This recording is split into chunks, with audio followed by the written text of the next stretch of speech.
Hey, this is Daniel from grouplessons.com. And with me today, I have Scott from Music Pillars, a really cool academy that has been working with Piano Express, grouplessons.com for a little bit of time now. Scott and I recently had a conversation via email, and we were talking about his experience as a rather large music academy, switching from a mostly private lesson model to a group lesson model. And Scott and I just came up with this idea that he'd come on, we'd have a conversation, we'd record that conversation and release it. Because I think there's a lot of value, there's a lot of wisdom that Scott has accrued to himself in going through this experience, an experience that I have to say a lot of academy owners are very afraid to go through.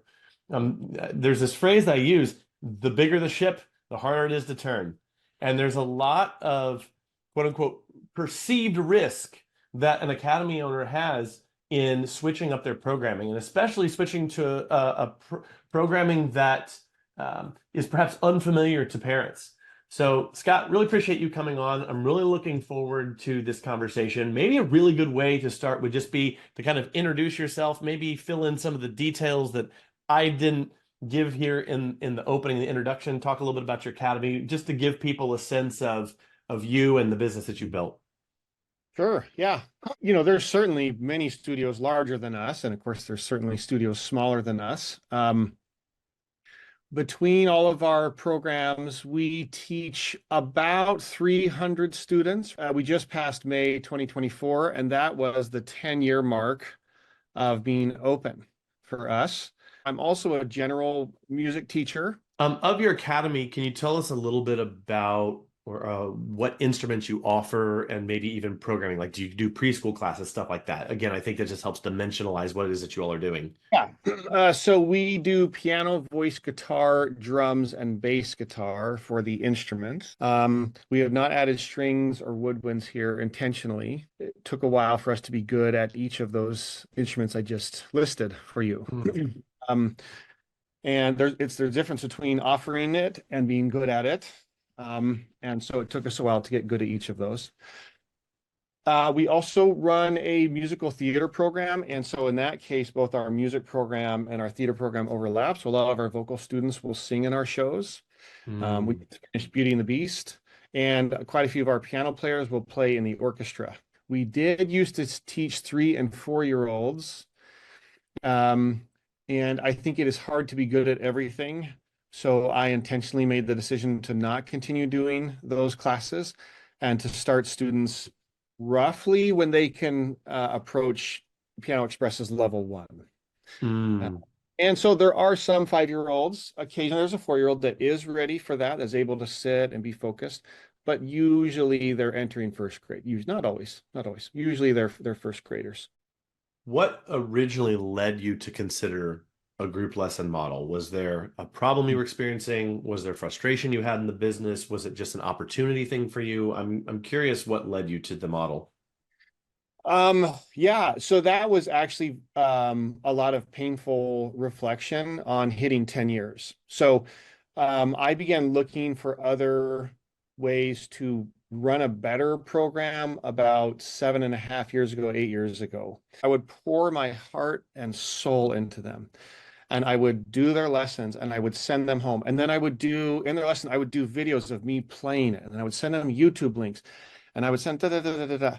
And I have to say, that this isn't a hard and fast number, but as I began getting close to hitting 10 years, I realized that probably only 5 to 8% of the students could count and play in time. Now, they played, and I do that in air quotes, they played Faber level 4, 3B, level 5. They were out of the books. But to be honest, they were just hacking through it. They were just playing complicated sounding things very poorly. Hmm. A student does not have the ability to self-regulate themselves at home. So no matter what I sent home, I could send home a video. I could say, I could write down the metronome markings. I could send home me playing it at different metronome markings. I could send home backing tracks and then they would play it. A student cannot self-regulate. And so I began to look for ways that students could get feedback in between lessons in a useful way, Hmm. because I was just miserably, I just consider my first 10 years a failure on the music side. Hmm.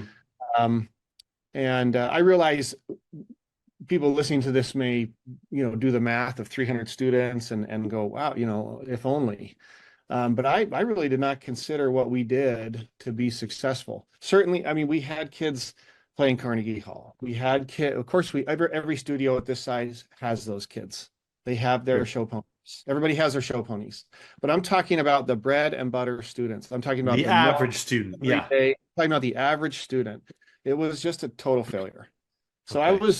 so that's a long answer, but it was basically disgusted with results, heartbroken over students that were giving it their all and simply not progressing very well. Those were the big drivers. I imagine during that time that a, you looked for solutions. And we probably could go through a laundry list of solutions Yes. that you looked for, and I bet a lot of people would resonate with those. I bet I would resonate with those because part of my journey to group lessons, I really identify with what you're saying there was a desire to improve student results. And oddly, it's odd that the reputation that group lessons have is that it's somehow lesser than private lessons when my experience has been quite the opposite. The structure has actually given me more time with the students, and my students progressed much, much faster in a group lesson model. And I've used several. Um, and without stealing your thunder, I guess the question I would have to you is what eventually had you settle on grouplessons.com/Piano Express? I'm genuinely curious. Yeah. So the group dynamic, because I'm a general music teacher, I already Hmm. understood all of the positives of group music classes, and there's a lot of them, right? So I won't go through that list now. Um, so the first I actually used was Dorla Aparicio. So I contacted her, I bought all of her stuff, and I actually taught that for a year. The major issue with that one is that they go home and just play into an echo chamber, basically hack into an echo chamber, and then come back. They don't have the feedback mechanism. So it only Hmm. gets half of the way there, right? So it Hmm. had the group part, it had longer class format. That was good, right? We had No the doubt. fun. We had the fun, we had the interaction, we had the group numbers, so that's good. But then they just go home to an echo chamber and hack away for 6 days and then come back. And there's no way for them to know. You can write, highlight. I mean, I've done everything, crazy stickers to big highlighters to send home MP3s to send home whatever you want to do. They have to have a feedback loop telling them how they played 30 seconds ago. What actually was it? And that's what I saw that Express Hmm. could do was the feedback loop back, that they could progress, they could move through their book at home, they could pass off music before they even got to the next class. And so that was huge for me. Was there any hesitation you had about switching to group? I don't know if it was a fear, hesitation. I was ready to get going and to do it. I recognized that the software feedback loop was very powerful, and the group part was powerful, and that Piano Express combined those. So I was down to do that. I knew that when it was successful, that would mean some teachers would lose their job. Hmm. I knew that there would be a perception from teachers that only teach individual, of which 95% or more of studio teachers only have that experience and have no classroom management experience or skill at the time. So, and that's also how they were taught growing up. They were taught individually, right? So I knew that trying to be successful convincing a teacher would also be a major. So I did have a lot of reservations, but it was not about the effectiveness of the program. It was all about the scalability within a studio that is at scale already. And the observation I have about how you all adopted, and this would be information that only I'm privy to because of the unique advantage point I have, is that the way you adopt it is typically the way that larger academies adopt, which is that your ramp up time was longer than the average smaller school or a single teacher studio that's maybe teaching out of the front room of their house. Um, I'm pretty sure your ramp up time was around a year, wasn't it? Where you were slowly building your numbers over a year? I only did the classes on Mondays to start. That's the only availability I had, with juggling all the other things of running the studio. And I wanted to, it was important for me initially on to live it and breathe it as Hmm. that first teacher. Not forever, but to do it, to live it and breathe it and be part of it. So yes, yeah, it was at least a year before we even up over 100 students, I think, in the program. Yeah, but Mm, that was by design. It's not like we didn't have hundreds of students. It was that, we're not gonna. There's a lot of competing non-correlated factors in a larger studio. sure, sure. Now, what I will tell you, while this has been the majority of the experience, we had a large academy at the end of 2022 convert 178 students into this model in about 8 weeks. They were very aggressive. So it's been done. And that isn't against anything you're saying here, Scott. It's just I do want to raise the expectation or the possibility for someone who's like, well, what if I do just want to dive in? Okay, it's been done, not as Yeah. often, but it has. And then the second thing is there's something that we've done here in 2024 that we weren't doing back when you started. And I don't know if it would have materially changed things for you, but we do have a new team member at Piano Express named Jared, who is he's got a couple names around here, but the main title that we use is basically a client success coach, and he helps new studios onboard. And we have already noticed with the large influx of studios we've gotten over the spring and summer here, since he started, we're seeing them kind of go through the early stages a lot faster because they have like this ready reference. And just as we've grown as a company, we've just reinvested back into, quote unquote, more benefits for the people who are starting. And this was an area that we saw there could be a lot of value for studios, because those early days, the hardest period in your time having a group program in your academy or school is always at the beginning. It's always quote unquote hard to do something new. So we just want to make that onboarding process, that conversion process a lot easier. And it's why we have this client success coach now. So I thought I'd just drop that in here because that is Yeah. a role that we're going to continue to use. Is there anything that has surprised you about using Piano Express that you didn't anticipate before using it? Yeah. There's two big things. One is that by the time students are finishing even level 4, 100% of them can count and play in rhythm and play while listening to other musicians in the same room. Contrast that with when I was doing individual, I probably had 5% of our students that could do that. So that Hmm. was a massive, I felt like we were finally raising actual budding, early, intermediate musicians. Hmm. The second thing that really caught me off guard, actually, positively, was the rate of learning was much faster than I thought it was going to be. Noticing that anecdotally in class, that was the genesis for why I went ahead and, we had by that time roughly 100 in Piano Express, roughly 100 individual, and then we had another 100 or so across some other instruments. And that's why I took some time and we actually began doing actual quantitative research on the progression, because I knew that they would probably do a little better in group, but I did not realize they would do like orders of magnitude better. How much better were they doing? Oh my God. I mean, I wouldn't believe this if I hadn't seen it myself and actually done the data, but students were progressing 2.5 times the rate, three times the rate of an individual student. I wanted to make sure that we took some time and were really quantitative and so took us some time to go through every single student individually and track the pages they had gone through, how many, and then compare that with roughly comparable students in the Piano Express. But it was pretty dramatic. And once we saw that data, Then I wrote up the document, which I believe you've shared on a YouTube video. And we began meeting with parents, and we just let them know we're closing it down. Now we did not close down everything from this document, but we did close down everything up through level 6 as of May. But Oh, wow.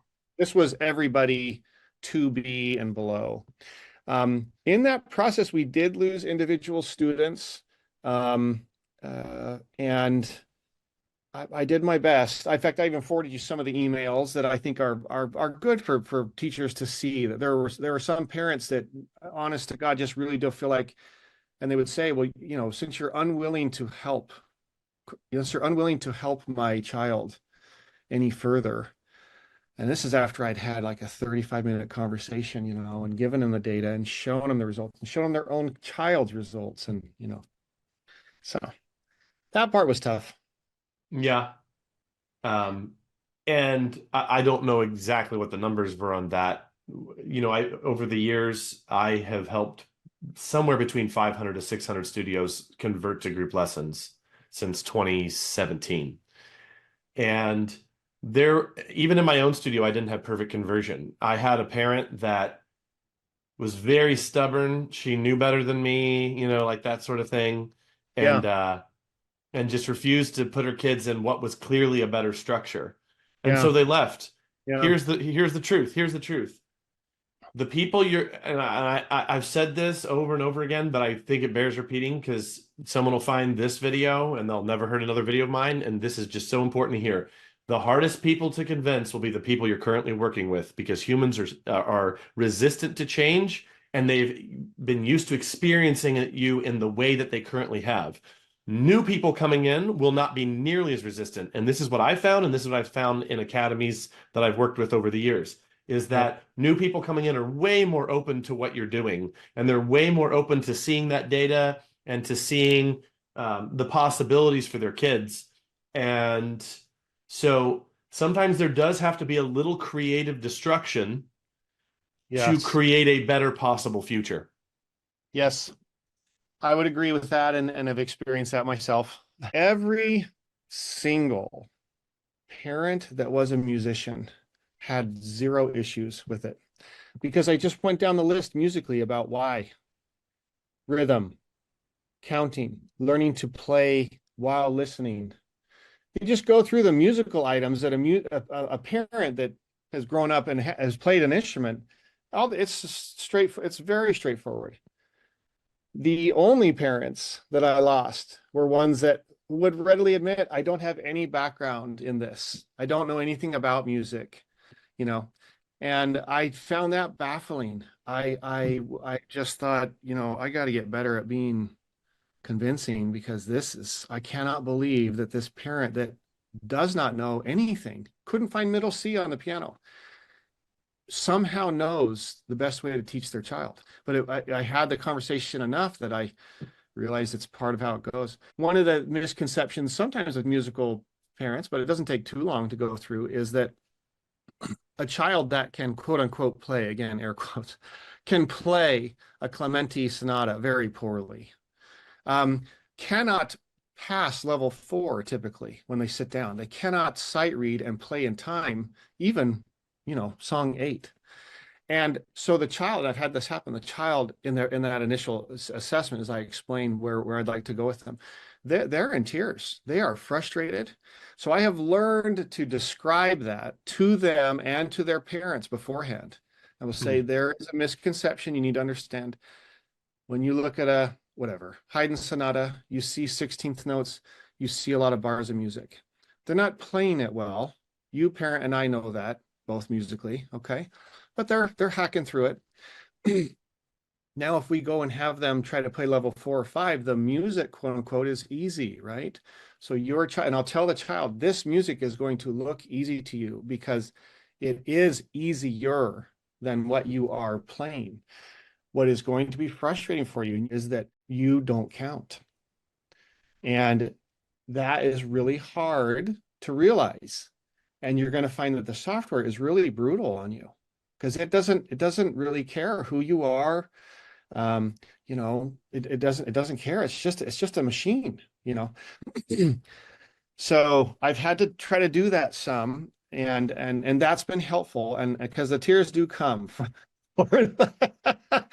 if the child is 8, 9, or 10, depending on their personal behavioral disposition, and they're going from more advanced music that they hack through to actually now becoming a functioning musician, it's really difficult at first. So And what I will say, I have two observations about this that I would just contextualize this for anyone listening or watching on YouTube, is that one, those tears are a measurement of the feeling that that child has when they switch from subjective judgment from a teacher to an objective measurement of what they're doing technically from a piece of software. But the second thing I would point out is that once kids get used to that, and it doesn't take them long, not usually doesn't take them oh, that it long. really does. It really doesn't. Um, the reward for them, first off, is just better skill. And the number one thing I've said is that the best way to make music lessons fun is to make it feel easy. And sometimes you have to experience a little bit of short-term pain for long-term gain. And part of the reason why retention in my studio was sky high was that I was brutal on kids. Again, even before Piano Express existed in my old group structure, I was brutal on kids in that first book. I put so much pressure because I knew it would pay off down the line because I didn't have kids quitting at 2A or 2B in Faber. Most of the kids in my studio would go the distance and go all the way through the method, not hacking, you know. Now we've got an even better system here. And the other thing, the final thing I'd say about this, just again to contextualize for everyone, is that one of the pieces of advice that we give when you're bringing kids into Express is we have a book correlation guide where if you're coming from another method into this one so that you can get those, you know, so you can build those really great musicians, is we often recommend bumping down to make up for Yes. that subjectivity that you had put into your piano teaching, you know, over the years, that you Yes. bump kids back a little bit because otherwise it's going to be a very rough landing for them in this new method. Maybe the last thing I would say in this conversation would just be that, you know, as teachers, there's a lot of tools out there. Um, and there are three tools really that we're working with in Express. You know, there are method books out there. There are group methods out there. You even referenced a few Yeah. earlier in this conversation. There are apps out there, but there isn't anything up to this point that has combined the three of those into a cohesive whole. And that's what we've done here in Express. Right. And it you know really is, and I don't even mind saying it in that way because really the genius behind the method is Greg. It's not me. I'm marketing operations in this company. Greg is the genius behind it. So I have no problem Yeah. bragging on my best friend of 20 years and what he's created in terms of the educational content. But I do just want to kind of point that out because I don't think we've ever really said that publicly before. Just that we've taken three different kinds of tools that are all available and mixed them all together. So I'll just I'll end on that comment. Scott, I would just say, is there anything else that you kind of came to this conversation that you want to talk about, or you know, if not, we can end. But I thought I would at least give you the opportunity to have the last word here. Oh, thank you. People should do it. It's new, so it will feel scary. That's normal. If you run a larger studio, you have some additional things to think through. That's normal too.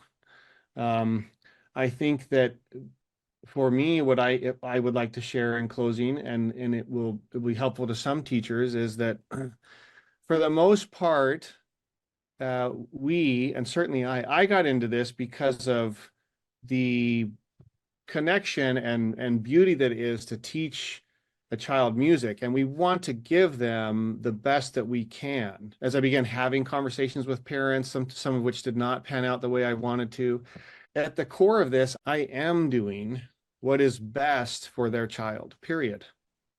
I know that. Now, whether or not I can convince that parent of that or not doesn't change the fact that I am doing what is best for their child. Now, that may mean they get rid of me. That may mean that they go somewhere else. That may mean that their child just stops doing music. I mean, obviously, we all will work hard for that not to happen. But if the heart of that can just stay the same, ask yourself, are you doing what's best for the child? And so if you just keep that at the heart of, which is probably why most of us even got into this crazy business, is because we wanted to make an impact through music on our community. And part of that involves doing the very best you can. And this is the very best you can do. It makes the decisions pretty easy.